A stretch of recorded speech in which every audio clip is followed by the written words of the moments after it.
नमस्कार, मैं धर्मेंद्र भारती ओजस न्यूज में आपका स्वागत करता हूं। मैं आपको बताने जा रहा हूं कि जब प्रशासन भ्रष्ट हो, सत्ता में बैठे लोगों को सत्ता का अहंकार हो, मीडिया खामोश हो और आम आदमी अपनी जुबान खोलने के लिए तैयार ना हो, तो असामाजिक तत्व कैसे अपनी मनमानी करते हैं। सूरत के पलसाना तालुका में किसानों के साथ मिलकर खेती वाली ज़मीन को बिना एने किए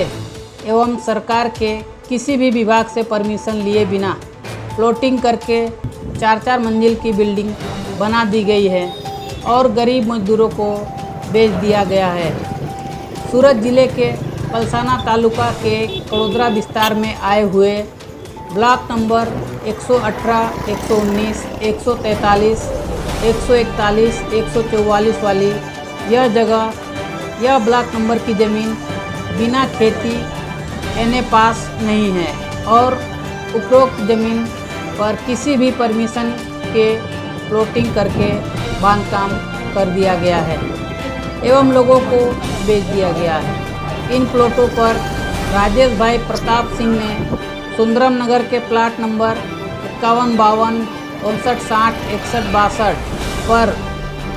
प्रॉमिसरी नोट लिखकर दे दिया तथा इसके अलावा प्लाट नंबर 68 पर 50 रुपये के स्टाम्प पेपर पर पैसे की रसीद नंबर लिखकर केवल दे दिया है तथा कई प्लॉटों को एक ही प्लाट 2-2 व्यक्तियों के नाम पर बेचकर धोखाधड़ी किया है और पैसे वसूल करके प्लाट का कब्जा भी किसी को नहीं दिया तथा बांधकाम भी नहीं होने दिया है और जिन लोगों ने प्लाट खरीदा है उन लोगों को उनका पैसा भी वापस नहीं दिया है। इस तरह 7/12 के कब्जेदार पीताम्बर कॉरपोरेशन, भागीदारी पेढ़ी तथा राजेश प्रताप सिंह तथा परेश पोपट भाई गोष्ठी, इन सभी ने मिलकर लोगों के साथ धोखा किया है। इस घटना का संज्ञान लेकर जिला जमीन ताकेदारी समिति ने फौजदारी कार्रवाई करने तथा पलसाना तालुका के कड़ोदरा में आए हुए ब्लॉक नंबर 118A, 143 बिन खेती प्रीमियम पात्र तथा ब्लॉक नंबर 119 जूनी शरत की ज़मीन तथा ब्लॉक नंबर 144, 141 की ज़मीन पर किए गए बांधकाम पर कार्रवाई करने के लिए 4 जनवरी 2020 को नायब कलेक्टर और कामरेज प्रांत अधिकारी को दरखास्त भेजा था। इन अधिकारियों ने जांच करके विवादित ज़मीनों की सारी रिपोर्ट कलेक्टर और कोर्ट में सबमिट की थी। तारीख 6 जनवरी 2023 को पलसाना कोर्ट की तरफ से आदेश किया गया कि पलसाना तालुका के कड़ोदरा में आए हुए ब्लॉक नंबर 118 तथा 143 वाली बिन खेती प्रीमियम पत्र तथा ब्लॉक नंबर 119 वाली जूनी शरत की ज़मीन तथा ब्लॉक नंबर 141 तथा 144 की ज़मीन को नियमानुसार कार्रवाई करने का आदेश दिया। इस विवादित ज़मीनों में बहुत सारे रेसिडेंशियल मकान तथा दुकानें बनी हुई हैं। 141, 144 वाली ज़मीन के दोनों ब्लॉकों में नव दुर्गा सोसाइटी बनी हुई है। इस ज़मीन में कुल 4 बिल्डिंगें बनी हैं: शांति प्लाजा, शांति निकेतन प्लाजा, शांति विहार प्लाजा और चौथी बिल्डिंग जिसको अभी तक नाम नहीं दिया गया है। इन 4 बिल्डिंगों में अनेकों दुकान एवं फ्लैट बनाए गए हैं। बिल्डिंग के पीछे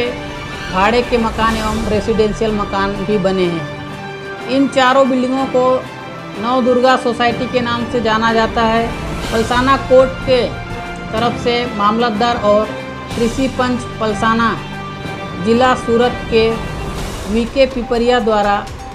तारीख 6 जनवरी 2023 को आदेश दिया गया कि उपरोक्त ब्लॉक नंबर 144, 141, 118, 143, 119 इन ज़मीनों पर गैर कानूनी तरीके से बनाए गए सभी बांधकाम जो सरकार श्री के किसी भी विभाग से परमिशन नहीं लिया गया है, उन सभी गैर कानूनी बांधकामों को कोर्ट के हुक्म आने के 3 महीने के अंदर तोड़कर मूल स्थिति में लाने का आदेश दिया है एवं उक्त सभी ज़मीन पर सरकार श्री का नाम दाखिल करने का आदेश दिया गया है। मतलब कि उपरोक्त बताए गए सभी ब्लॉक नंबर में जितने भी बांधकाम हुए हैं, जैसे शांति प्लाजा, शांति निकेतन प्लाजा, शांति विहार प्लाजा और जितने भी बांधकाम हुए हैं सभी को तोड़कर जमीन दोस्त कर दिया जाए। इस आदेश की कापी सभी विभाग को भेज दी गई है, परंतु आज 1 साल बीत जाने के बाद भी अधिकारियों द्वारा कोई भी कार्रवाई नहीं किया गया है। आज भी सभी गैर कानूनी बिल्डिंग वैसे की वैसी हालत में है, दुकान उसी तरह चल रही हैं, गैर कानूनी ज़मीन पर अभी भी खरीद बेच चालू है, लोगों को मूर्ख बनाकर दुकान मकान बेचा जा रहा है, खुलेआम धोखाधड़ी हो रही है, परंतु प्रशासन कोई कार्रवाई नहीं कर रहा। कोर्ट ने विवादित जमीन से सभी गैर कानूनी बांधकाम दूर करने का आदेश दिया है, परंतु जमीन माफिया कोर्ट के आदेश की ऐसी तैसी करते हुए पुराने बांधकाम तोड़ने की बजाय नए बांधकाम करना शुरू कर दिए हैं। जमीन माफिया बेखौफ होकर गरीब मजदूरों को अपने जाल में फंसाकर गैर कानूनी तरीके से बने मकानों को, दुकानों को बेच रहे हैं और प्रशासन लाचार होकर तमाशा देख रहा है। सूत्रों से पता चला है कि उक्त विवाद वाली ज़मीन में किसी बीजेपी नेता की भी हिस्सेदारी होने की बात सामने आ रही है, जिस नेता की गांधीनगर तक पहुंच होने की बात पता चली है।